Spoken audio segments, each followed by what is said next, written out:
And I want to bring your guys' attention to the fact that I might be jumping the gun here.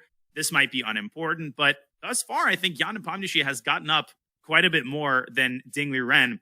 As Ding, he continues to sit at the board, 15, 20 seconds after the move has been played. David, that has been very, very unusual. Ding has made a beeline, literally every move right for the rest area.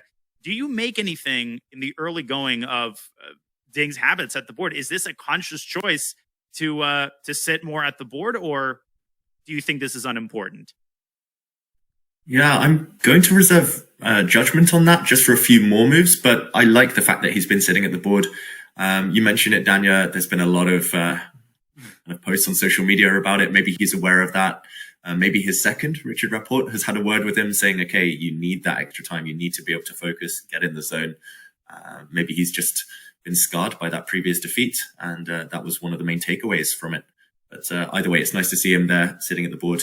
Jan, maybe putting the pressure on, saying, okay, you have to sit there because I'm going to move super fast. And he plays A3 very quickly, and Ding back on the move. I think actually long-term in this match, it's going to help him, Ding, if he kind of gets in this rhythm of only going away when he really needs to. We saw what happened last year, of course. What were your conclusions, Anish, Danya, about kind of both of the players' habits, playing habits and body language in the first two games? Yeah, it's generally a fascinating question, how much to get up from the board. Now, you are not supposed to, in the normal tournament setting, get up from the board when it's your move. This resting area is a luxury that players have only in top tournaments. And having a resting area with a screen where you can see your board is very rare, even in top tournaments. And so you normally cannot afford this. And you're supposed to sit behind the board. But whether you get up from the board during your opponent's move or not, that's the choice. And many players have different habits. Peter Svidler is known to walk very fast, pacing around the entire playing hall. I also like to walk around quite a bit. But you have players, in particular Vasilin Topalov, who makes this a case in just sitting at the board the entire time.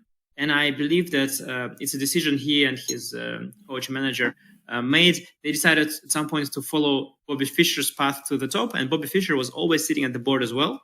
And this approach is very, very interesting, especially if combined with incredible stamina, which is what Veselin always had. I know he is extremely fit. He's been swimming kilometers as for his preparation. And with that approach, so if you've got the stamina and you sit for 5-6 hours straight behind the board, you can think the entire time, not burn yourself out because you're super fit, and gain that extra time.